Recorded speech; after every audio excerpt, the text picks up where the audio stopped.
the great Hasidic master, Rebbe Nachman of Breslov. He was a deep thinker, very, very prominent in Hasidic thought. He recommended for all his followers to do what he referred to as hisbodidus, of going alone into wherever. You go into your living room, as long as it's alone, or it could be in a forest, somewhere, and think about yourself, think about life, think about your relationships, think about God, think about your value system, your where you are, your things that you can work on, things that you're great at, and think positive thoughts and all types of things that you think on your own. And he said that we're very often scared to do that, because when we're alone, we're very concerned about who we're going to meet there. We're going to meet ourselves, and that's not someone we're excited to meet. That was Yehuda Geberer. We were discussing the song Can't Stay Here Long, which I wrote after being inspired by Psalm 16 and a visit to my parents' graves in Jerusalem. I'm Shep Rosenman. This is the Rest is Commentary, where we discuss what songs inspired by the Psalms inspire in my guests. Yehuda is a historian and tour guide of Jewish historical sites in Europe, Israel, and other parts of the globe. He is the host of the popular podcast Jewish History Soundbites and co-author of For the Record column at Mishpacha magazine. He lives with his wife Chana and 4 adorable children in Israel. And Yehuda is my nephew. You can find out more about Yehuda by going to his website, Yehuda Geberer, that's YehudaGeberer.com. In this episode, we discuss the importance of having a sense of humor and when certain types of humor are or are not appropriate, wordplay, participating in history, tapping into eternity, grappling with the past, visiting dead relatives, and so much more. Let's start off by listening to Can't Stay Here Long.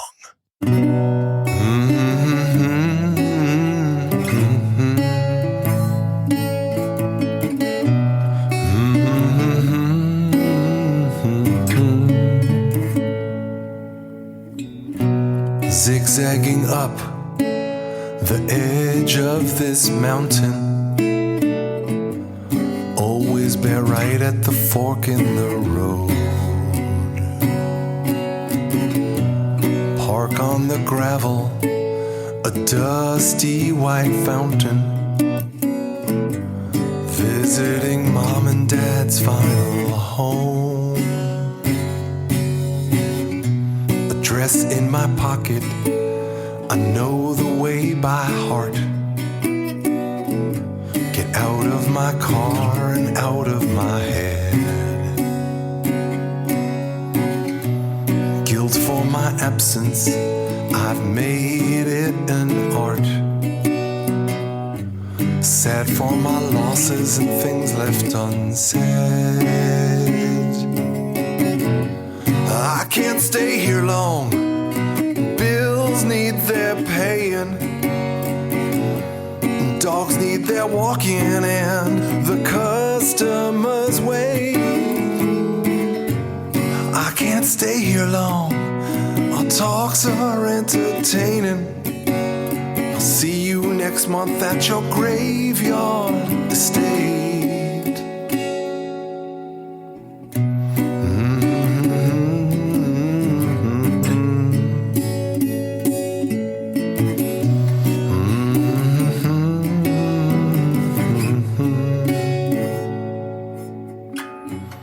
I'm at the sanctum, you lay there together.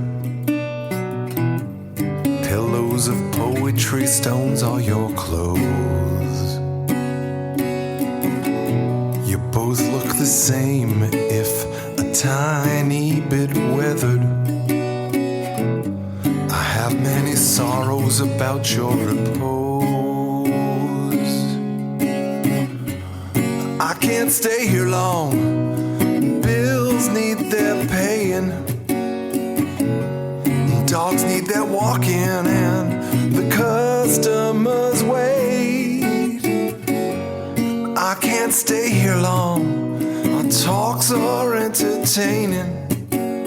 I'll see you next next month at your graveyard estate. I sit down and smile, ask how you doing. I still see you dancing together at noon. You are still right, I have too much brewing. But will you watch over me every single new moon?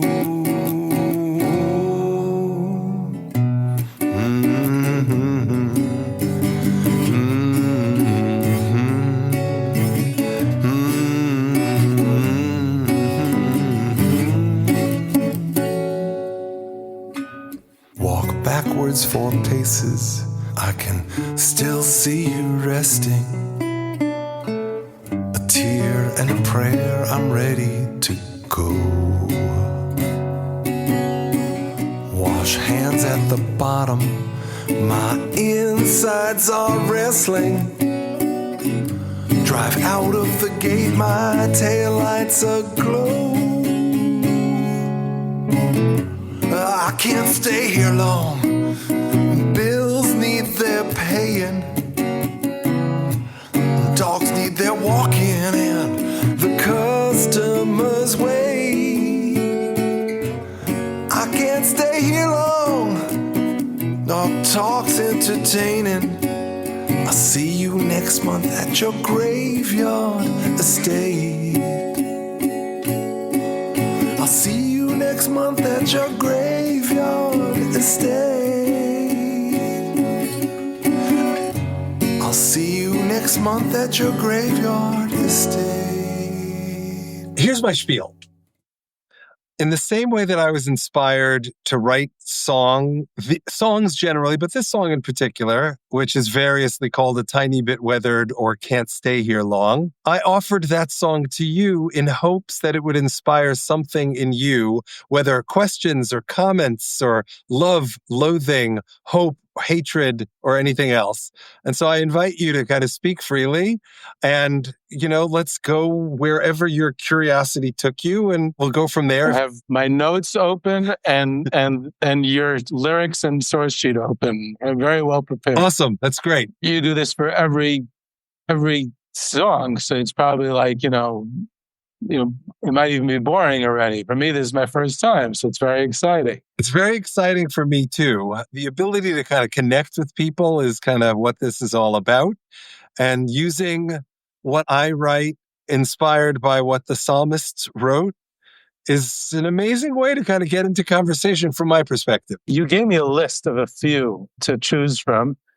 And I didn't know what the content, I didn't see the lyrics beforehand. You gave me a list of Tehillim, of different chapters of Tehillim to choose from. And I basically chose this one out of a hat. Not out of a hat, out of the 5 or 10 that you gave me. I don't remember how many were on the list. And it happens to be that it was about your parents, my grandparents, which didn't have to be. Could have been another one. So it actually worked out very well. I have a lot of thoughts, a lot of things to say, and I would love to hear, of course, what your inspiration was behind the song too. So definitely, it worked out well to have this one picked in particular. It is, as they say, bashert. Right, exactly. So what are your questions? What are your comments? What do you want to talk about? First of all, I love the song. I love the lyrics. I love the melody. I am completely ignorant in music styles, so I don't know what music style it is. So I would love to hear what you have to say about that, because I know you're able to compose, in a wide variety of genres of music. So I wasn't able to pinpoint this one. So this one, I would say, it's kind of like a folk rock, indie folk, indie rock. It's in that space. I mean, the instrumentation is just what's called a resonator. I have one here. It's not the one I use to record, but I'm in Oxnard now, and I have a resonator here, and I have a resonator there. And that helps kind of create a folkier feel. Resonators are often used in Americana music, like bluesier, like American roots rock. This has elements of that, but some of the chords and the melodic changes take it out of that. I try to kind of go where I think the song wants to take me, and I don't get too bogged down in making sure each song fits precisely into the recipe of the genre that I'm writing it in. There's wisdom in doing that. I'm going to write a blues tune and then saying it's only going to be blues. My lyrics, my melody. There are times where I will very specifically kind of boundary my music that way. But generally speaking, I try to let the song speak for itself and let it take me where it wants to go. And sometimes it falls squarely into a genre and sometimes it doesn't. So this one doesn't fall neatly into a particular genre. It's like a indie rock, indie folk. It's nice. I like it. Is it considered more artistically pure the way you describe, because you're letting the music speak for itself rather than boxing it in to certain parameters? I think it depends on who you ask. There are real aficionados of particular styles will want you to be pure to the style and say, okay, you're a blues artist, so record blues. You're a hard rock, hardcore. You can only record hardcore. Because I don't do this professionally, no one pays me to write this music. I don't feel boundaried by having to be a purist, a professional in that way. I'm curious, just because it's something that I'm not familiar with. But just what I am more familiar with is the content of the. It's obviously a very clear description of going to what's my Bubby and Zadie and my grandparents and your parents. It's going to visit their graves, presumably either on a visit of yours or a yard site or something. And it's on Har Menuchos or Har Tamir in Yerushalayim, right, in Jerusalem. The mountain of rest. For an eternal rest. Exactly. People are dying to get in. Yeah. The prompt was, can't stay here long. I started the process on this with these words. It's been a long time now, because I hadn't seen my parents. It's been a long time now since I've seen you this stoned, right? My parents never smoked pot, at least as far as I know. But that's a pun on the matzeva, the gravestone. Right. Sorry for laughing. This situation is grave. So this song started with those kinds of puns your Bubby and Zadie were famous for. Oh, yeah. Yeah. They loved puns, especially Zadie, and they would have loved the joke, right? So, that's very funny. Was Zadie a punster, or did he appreciate it? Uncle Normie did more puns, but Zadie did puns, yeah, sure. We used to go with him for his walks. He did his walks, especially after his heart attack in the 90s, or his surgery, whatever it was, bypass surgery. So we used to go for his walks. So I remember walking with him once on Seagert in Farakaway, and he said to me, "You know why this street is called Seagert?" I said, "I have no idea. I don't live here."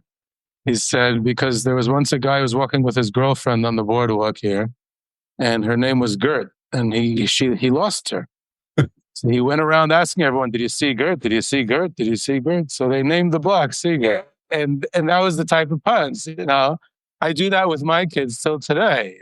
I feel like it's. I do it still today too. While I remember Zadie punning, I felt like Bubby punned more. My favorite among them. And it's not just puns, but it's a sense of wordplay. I felt like I got it from her. And sometimes it wasn't expressing words. There's a British style of humor where the punchline is not said. And so this is one of those. My mother would say, "You know what you can do with Nantucket?" And she would never complete it because she never cursed, but she was always playing with words that way from my perspective. And, maybe I'm wrong. Maybe I didn't get it from her. Maybe I got it from both of them. I had much more of a relationship with Zadie but it could be all right. Memory is fallible. It's possible that, I've decided, or my memory has decided that I got these skills and qualities, good and bad, from my father, and these skills and qualities, good and bad, from my mother, but there was much more overlap. Right. I mean, look, I know I got anxiety from my mother, right? Right. I think I got both the taciturn, serious face. You often couldn't tell what he was thinking. And then out of nowhere would come this sense of play. One of his closest friends was this guy named Milty. So he used to tell me about how he and Milty, when they were young men, they would walk 4 to 6 feet apart, and one of them would have their arm up, like way above them, and the other one would have their arm down way above them. And they would walk like one step at a time together and just like randomly say out to people, watch out, fragile glass here, even though there was nothing there. There were pranksters. And I'm a prankster in that way too. Like for my gullible friends, I will say things I know are not true, and I'll just see if I can get them to believe it. They had a great sense of humor, especially Zadie, because not all of my grandparents had it. And that's the only way to go through life. Yeah. It's a sad situation for people who don't have a sense of humor, because if you can't laugh at things in life, then life is going to be sad and tragic. We like making like these divides. There's different types of people in the world. There's, rightists and leftists. There's rich and poor. There's religious and secular. There's, every possible divide we make. I think the most important one is people who have a sense of humor and people who don't have a sense of humor. The other differences can be worked out as long as you are able to laugh together about things and are able to, otherwise it's just too tense. Yeah. I think we take humor for granted. And by we, I mean our family, because laughter is just a natural part. It doesn't mean that, there's not yelling or, tears, but laughter happens often. And the idea of making someone laugh comes up a lot. Even if it's, dad jokes and bad jokes, Shari will say, ugh, don't encourage him. But it's all said with laughter. There's teasing there intended to kind of lighten the load.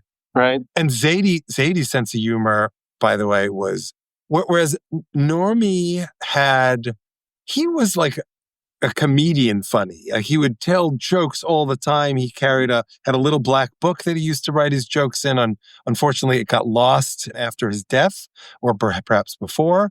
And, you'd be walking with him and he would just rattle off joke after joke after joke. If Tzvi was there or I was there, there would be a large proportion of filthy jokes. I mean, just filthy. And if Marion was there, she'd be like, just stop it. But if Tzvi wasn't there, then there would be fewer filthy jokes. And if I wasn't there, there would be even fewer filthy jokes. I mean, I don't know what he did for Mindy and Dasi. By comparison, Zadie, your grandfather, my father, he didn't have a lot of filthy jokes. He just had a few jokes, but he would drop these wisecracks. That's how he was funny. And I think that's the way I kind of deliver funny too, just these wisecracks and puns. Right. But where he was funniest for me was with the black humor, where the dark humor, where about death, sickness, and just bad things that happened. And he would always have a funny about it. He loved it. And I inherited it. And people hate it initially, but I find it to be wonderful. I remember one in particular. He said he had a doctor once for one thing he needed. I don't remember what it was. His name was Dr. Stephen or something Kaddish. And he said, Yehuda, this is the doctor you go to after everything is over. Because it's Kaddish. Right, so explain what Kaddish is. Kaddish is the prayer that we say, that you describe somewhat in this song. I think you allude to it. I don't know if you mentioned it. That you say for the dead. It's the prayer for the Jewish prayer for the dead. That we say on the yard sites, that we say after davening, that we say after they pass away. I'm just going to translate some of those words. Davening is prayer. Yahrzeit is the anniversary of the date of death. So I work in Jewish history. I sometimes incorrectly refer to myself as a historian because I don't have any of the real official credentials that you're supposed to have to be a historian. I haven't, middle of a master's, haven't finished it, but I work in Jewish history. So I write, I have a podcast in Jewish history. What's the name of that podcast? The podcast is Jewish History Soundbites. Which you can find where? Every podcast platform, on iTunes, Google Play, Spotify, Stitcher, Podbean, everywhere. Nice. The main thing I do is I'm a tour guide of Jewish history, a little bit in Israel, where I live, and primarily in Europe, where Europe and beyond. I've been to Morocco too, which is in Africa. So where Jews lived, and we visit places where it's rich in Jewish history, and we talk about it. So many of my groups have commented to me that a lot of what I say is not history, but it's kind of like entertaining, meaning it's not boring to listen to. And I always like that as a compliment, because I see the job of a tour guide is not the same as a job of a historian. You're about 50% historian, but you're 50% entertainer. You have to be entertaining. If you're out somewhere and these people are paying a lot of money to hear you and hear these descriptions, and you're taking them around for 4 days and doing tons of talking, hours and hours and hours of talking, and it has to be entertaining. So it's jokes, it's making it light, it's knowing how to shift. And especially since Jewish history, unfortunately, in a lot of the countries you visit, has some tragic endings, because on some of these trips, you're going to be visiting places like Auschwitz, and it's heavy sometimes.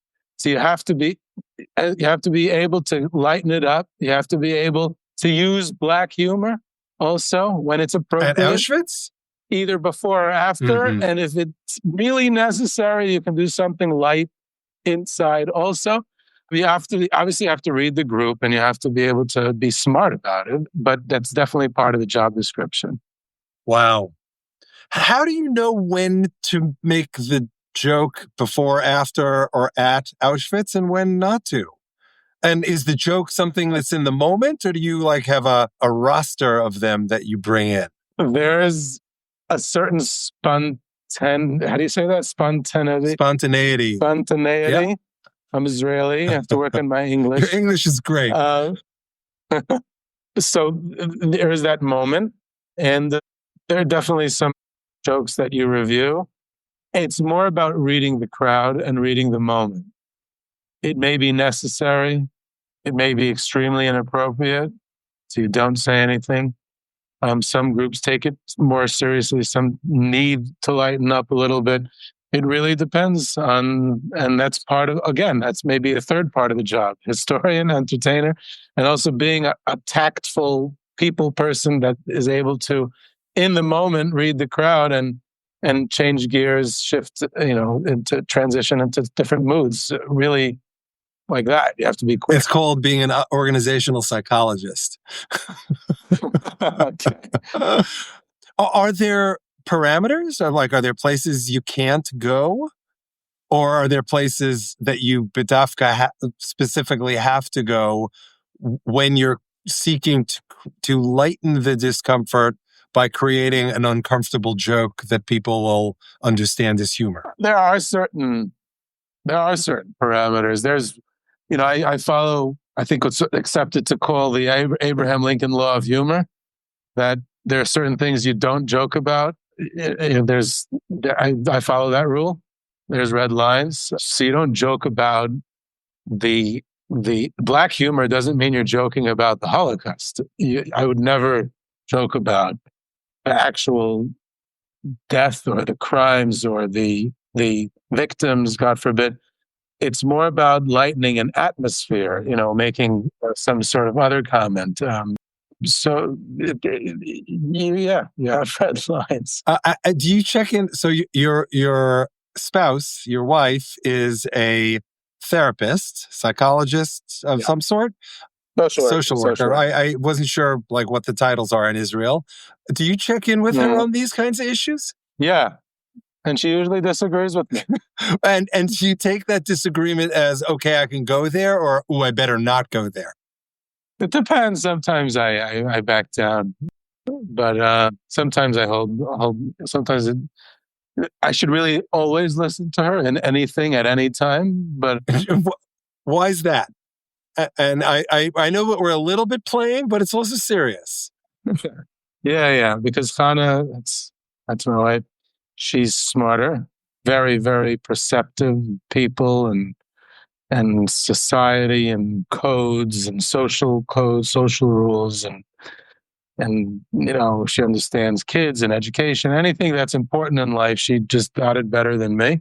So that's the general rule. And when you want a yes, do you go to your brother Nathaniel? Because he'll say yes to anything. I don't go to Nathaniel. Okay, I do want to go back to this idea of laughing at life. Are there people in your life who don't have enough of a sense of humor? And if there are, like, how do you deal with them?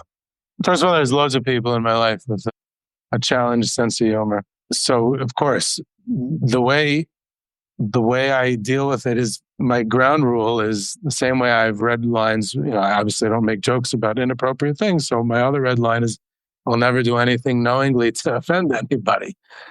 So, if you're eventually your social circles, especially at the stage of life and not where I'm in, where I see life as kind of like these groups of 20 years or 25 years. First 25 years of your life, you're growing up, your social circle is very important, your friends.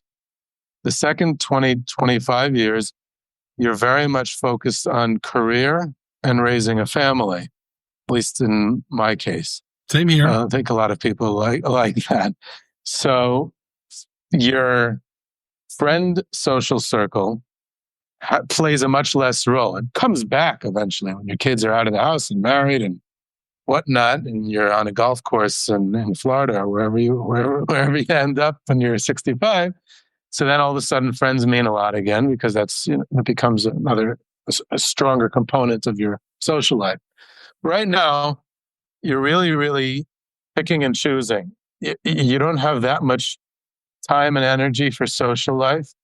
And you're going to develop those relationships with people who are like-minded, who you have more of a common language with and more in common with. And in this case, people who get it, who get your sense of humor, and other people, whether it's neighbors or people on the block, or you're going to be friendly, but you're not going to develop meaningful relationships at this point because you're not speaking the same language. Yeah. The whole friendship thing is fascinating. I mean, I've found in our case that, and I want to distinguish between our case, meaning Sherry's and mine, and I also wanted, there's another layer of distinctions between me and Sherry. We approach these kinds of relationships differently. I think where we very much align is, as our kids were growing up, we found parents among their friends that we were close with. And then, as we kind of got to know people better and saw that they weren't really our cup of tea, or, things changed, people moved away, whatever, then some of those relationships fell away. But I think close friends while our kids were growing up was very, very important. It's how we leverage those friendships that's changed now that our kids are out of the house. Like, we still have many of the same friends, Naomi and Jason are still among our closest friends. Our kids were friendly with their kids, and Naomi and I have known each other since we were 16. I was 16, She was 15. But, now that she and her family live in New York again, we see them less, but they're still among our closest friends. We Zoom. She comes out here a lot for business and to see her daughter. When we're in New York, we always see her. Same with my friend Alan Applebaum. When I'm in New York, I always make sure to see him. And those are kind of like the people, them at Zev Fried and other people who I've known since I was a kid. They're my closest, like there's this inner circle. And then there's a concentric circle around that of people who I'm still very close with, but the through lines, the regularity of contact is less consistent. And things change. It's situational. When we're up in Oxnard, we don't have a ton of close friends here. In fact, I don't know that we have anyone who yet falls into that category. And I say we in that context, but it's different for Sherry. She has people that she's growing increasingly close with up here. We're both introverts and extroverts. Like, we both need a lot of alone time. And when we're in like a public setting, we're very gregarious and like as a young person, I was just very, very shy. But now it's like I'm out, like wherever I am, as long as I kind of understand my role, whether my role is, okay, this is a set of people I know, or this is a set of people I don't. Like, as long as I understand where I am, then I'm good in that environment. In contrast to Sherry, like I have many, many friends that I will go into kind of deep relationship with. I just don't speak to them that often. Right. It's just a different way of friending, if you will. Totally understand that. I mean, I'm kind of like that because most of my closest friends live in America, in the United States, and I live in Israel. So our relationship is, no one does phone calls anymore. So it's WhatsApp. Once in a while, I'm there or they're here, and they're still my close friends. I just, you really don't. And all of us are busy because all of us are in our late 30s, early 40s, still building our careers. Young kids at home who need a lot of care and attention. So, a friend of mine was sick this past winter. I got on a plane, spent 3 days with him. That's beautiful. And was in New York for 3 days. So that's because he's a close friend. And he's 6,000 miles away. Right. So I just felt like it was the right thing to do. And he's all better, by the way. So thank God. Great. That's great. Yeah. So the friendships are important and they're close friendships. And what's incredible, what I found is that no matter how little you speak to those close friends, as soon as you do meet, you pick right back up, and it's as if you never left off. Yeah, there were for some sure. things that I found very profound in your song. You have this very vivid description, it's a kind of dark description too. It's a pretty dark song, I gotta say.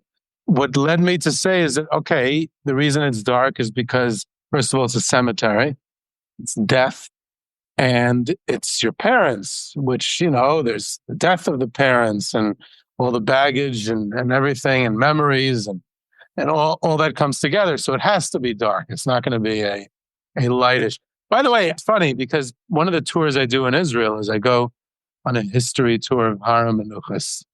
And, all types of famous personalities are buried there, and pretty fun tour.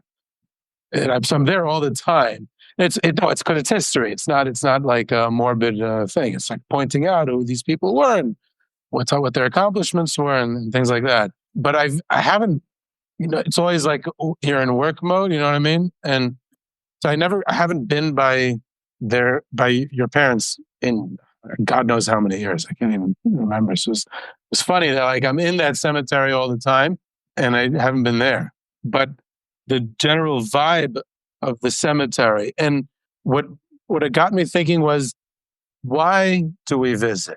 Why do we visit cemeteries in general? And I basically live in cemeteries because I'm visiting Jewish cemeteries with every type of group all over the world. And specifically, what many people have the custom to do is what you were describing in the song, is visiting relatives or parents.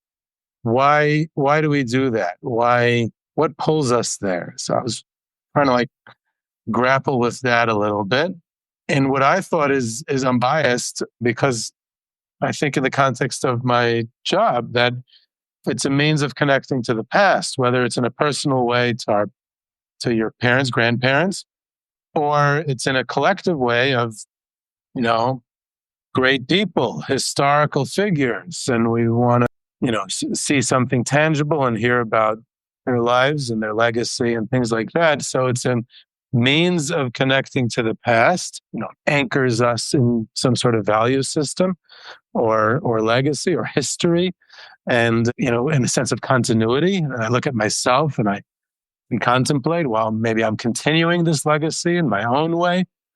And we as creatures of the physical world need these visuals and tangible physical manifestations. I can't lie in bed at night and think about my grandparents or, in a collective sense, great people who lived in the past, because that's too abstract. But if I physically walk into a cemetery and I stand in front of the physical resting place of someone, and then I contemplate, that enables me to connect more to that past. I agree with you wholeheartedly, and I love some of your language.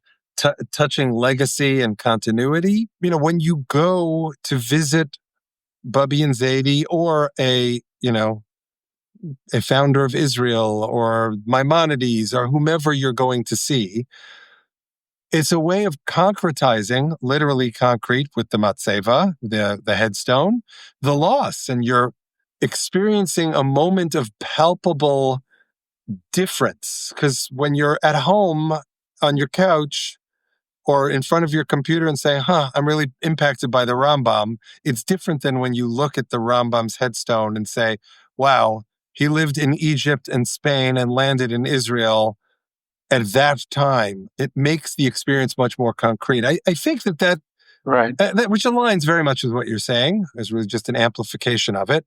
Yeah. But I think that there's something else going on too, because there are people in the world who won't experience that sense of loss. It's all just up in their heads.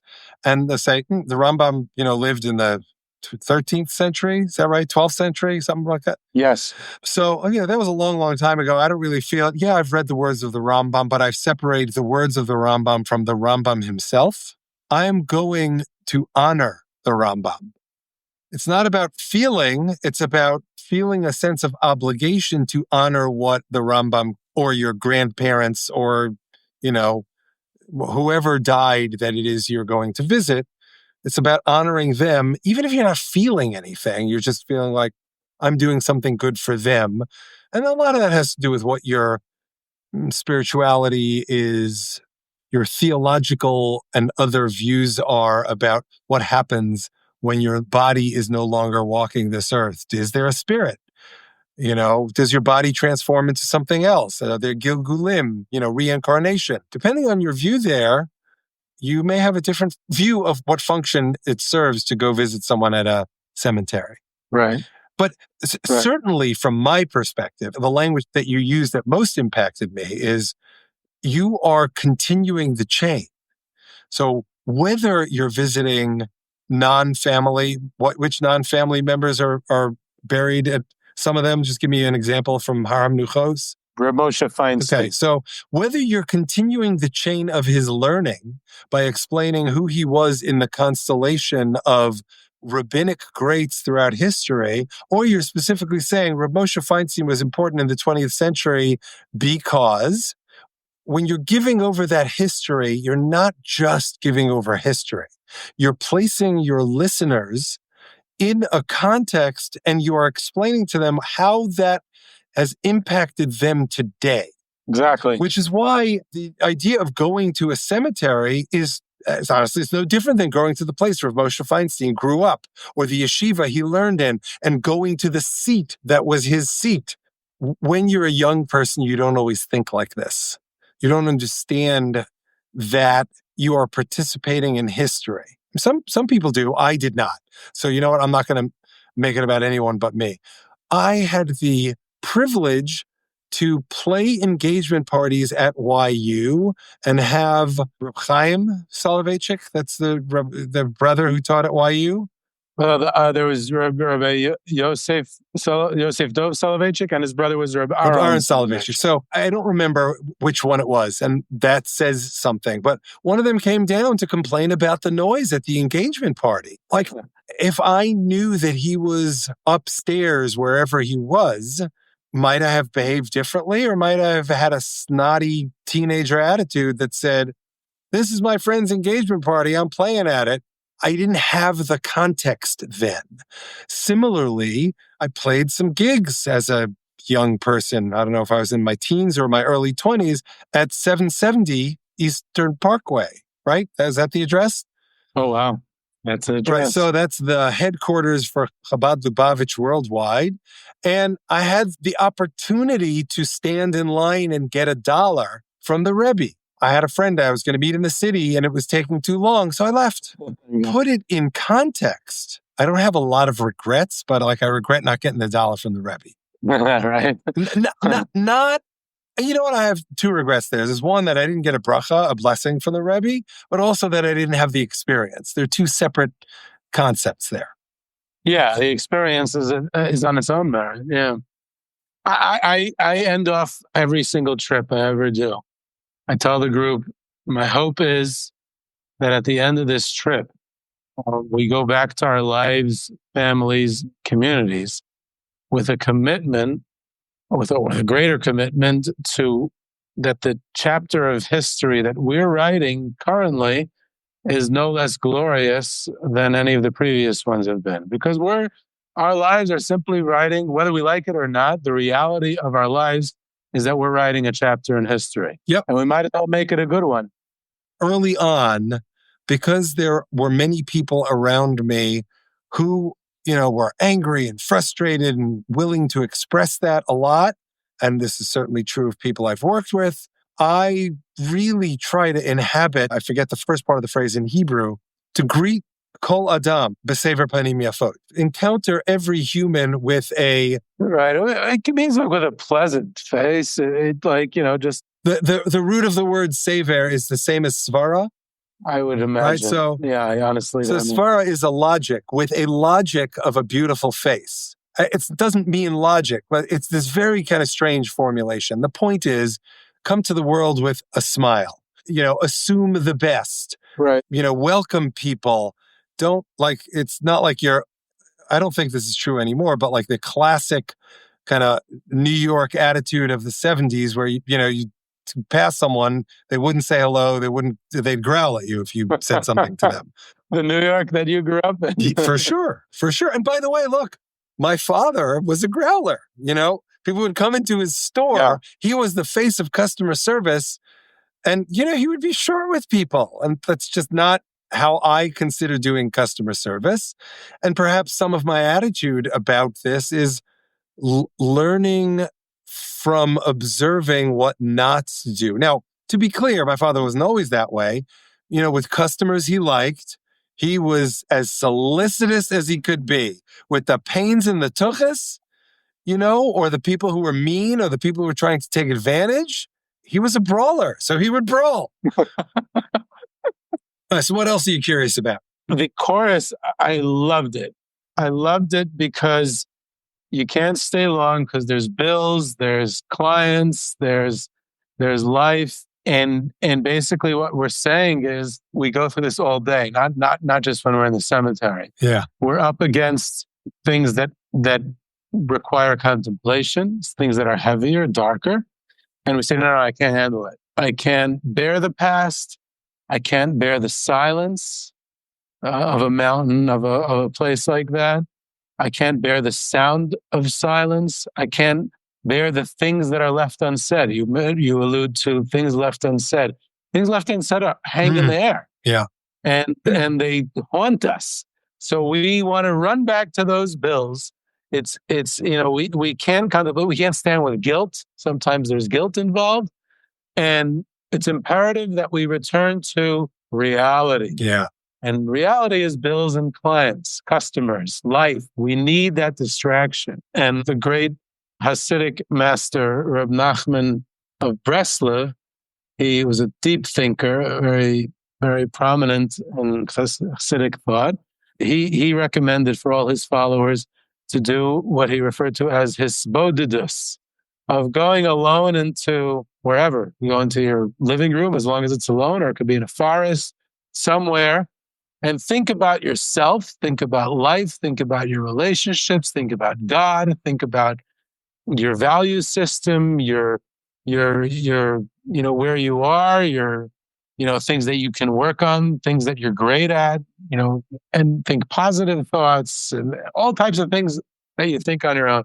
And he said that we're very often scared to do that because when we're alone, we're very concerned about who we're going to meet there. We're going to meet ourselves, and that's not someone we're excited to meet. Here we're not meeting ourselves. Here we're grappling with the past, with the graves, with the dead, so to speak. But there's this desire that we need to get back to the bills and customers because we can't contemplate. We don't like leaving the silence and things unsaid. I really think what you really mean, maybe I'm reading too much into it, but I think that what you mean also is really a whole nother layer of depth, is that I can't stay here. Where's the here? Here is in this world. we're in a cemetery, and all of a sudden we confront our mortality. So we say, we can't stay in this world so long. We're going to be, we see the transitory existence that we have. And to a certain extent, we're confronting a certain meaningless of our corporeal life. Sure. And that's very harsh. So we say, no. My life is real and meaningful. I have customers. I have bills to pay. Let me run away from this confrontation with the transitory existence, with the fact that I'm mortal. I'm not going to be here for long, and let me pretend that I will be here for a long, long time. I have lots of bills to pay, lots of customers to have, and I'm going to be here forever. And that struggle is really what you're describing in this chorus, I think. Yeah. At least it's what it meant to me. First of all, what it means to you to me as a songwriter is more important than what it means to me. Like, if you're getting something out of it, it's moving, even if I didn't intend it, I am thrilled, right? But in this particular case, you're spot on. The "I can't stay here long" line is a pun. It's a double entendre. It has multiple meanings. It's "I can't stay here at this cemetery long." It's "I can't stay here in whatever activity I'm doing. I can't stay here on this earth for a long time." And all of that is borne out, I think, in the third line of the bridge. "You are still right. I have too much brewing." Right. My father would always say that, "You're too busy." And my mother would say the same thing, like, "Just sit and relax." And I am really bad at meditating. I do it. I don't do it often enough or regularly enough or for long enough, but I do it. But I'm bad at it. Like, my brain is on fire, and I have to really learn how to kind of reel it in, because my to-do list, actual and conceptual, is just too long. And I think that the reason why I want to meditate more and deeper is because I need to not worry so much about the doing, and for me, the doing is how you live life. And I've learned in recent years, as I approach my 60th birthday, that sometimes it's just about being. So when we're up in Oxnard, like, at the end of the day, Sherry and I will take a chair and go to the beach. And when the dog's with us, we throw the ball. If the dog's not with us, we'll just sit there, watch the sunset, chit-chat with each other. Are we, quote, doing anything? Well, yes, we are sitting at the beach. But there's not much doing going on unless we're in one of those intense conversations about, struggles, kids, family, the firm.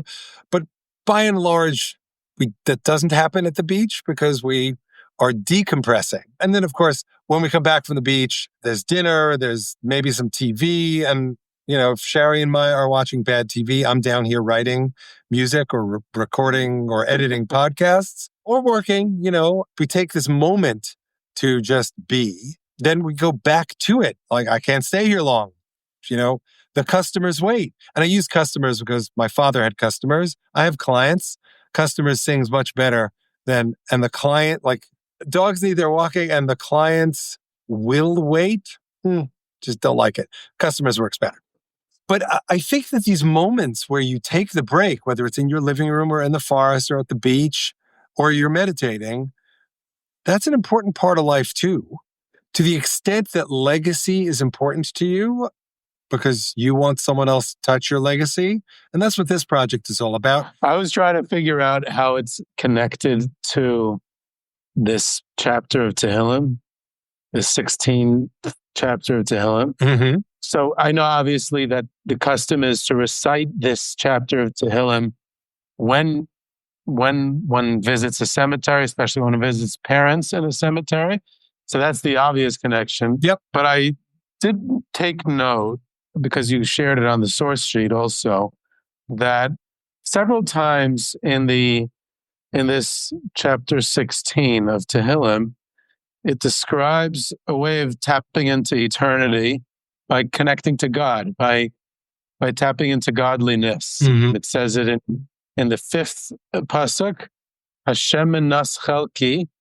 Hashem is, God is my portion, the kosi and my cup, which is a figure, metaphor.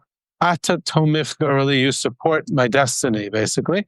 And even more so towards the end, in the 9th pasuk, it says that it's coming off of Shivisi Hashem Lenegdi Summit. In the 8th pasuk, it's coming to say that Hashem, God, is in front of me at all times.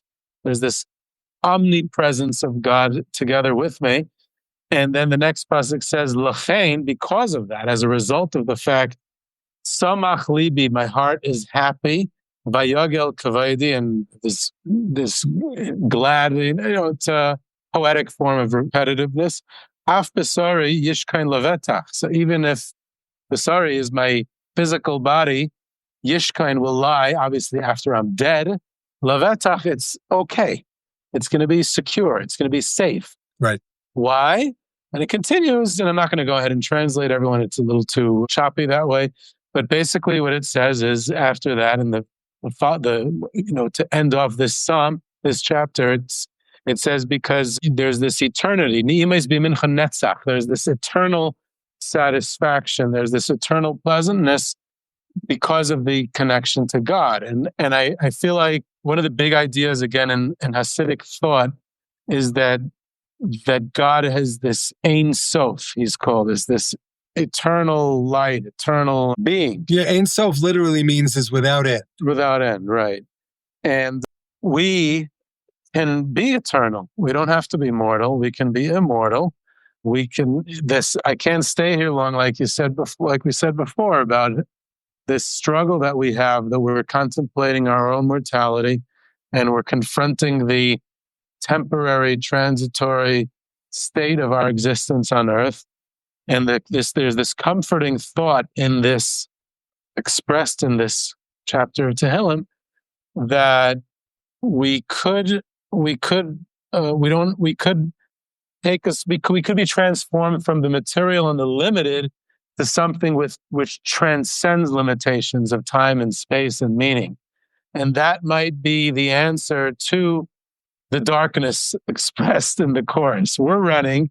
We can't stay. We're busy with the clients and bills. But in the cemetery, in the place of death, standing with loved ones, our parents, our grandparents, whose temporary existence has already ended, and we contemplate our own frighteningly short experience on this earth. And very often, at least with me, it goes along with this sense of lack of accomplishment. And, oh God, I haven't done anything. I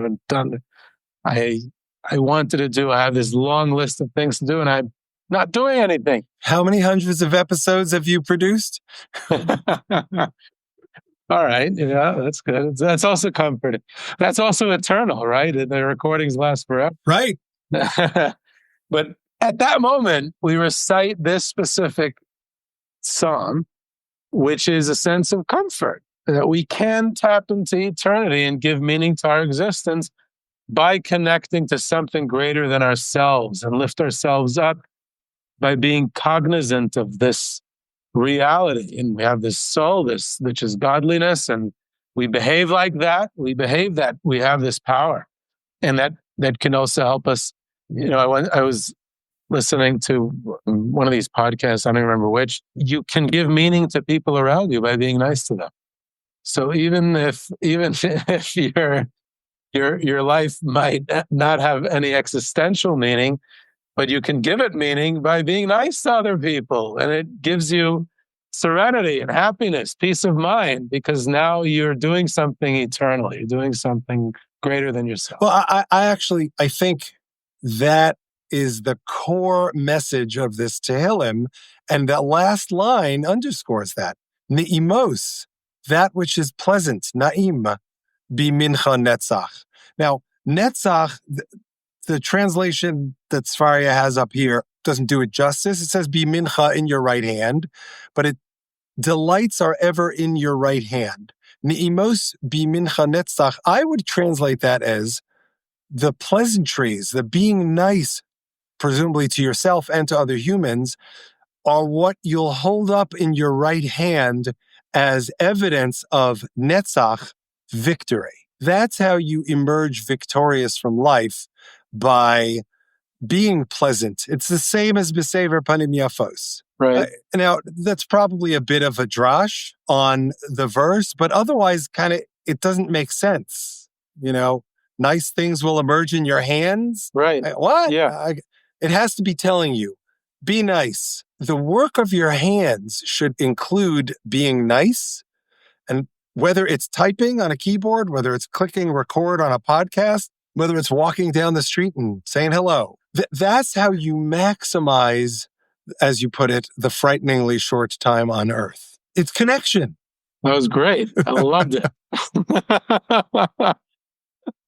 Brings me back to a lot of the conversations we had back in the day. Yes, for sure. All right. Well, this was awesome. Thank you so much for doing this, Yehuda. Where can people find you as a tour guide? They can find me at yehudageberer.com. That's my website. YEHUDAGEBERER.com.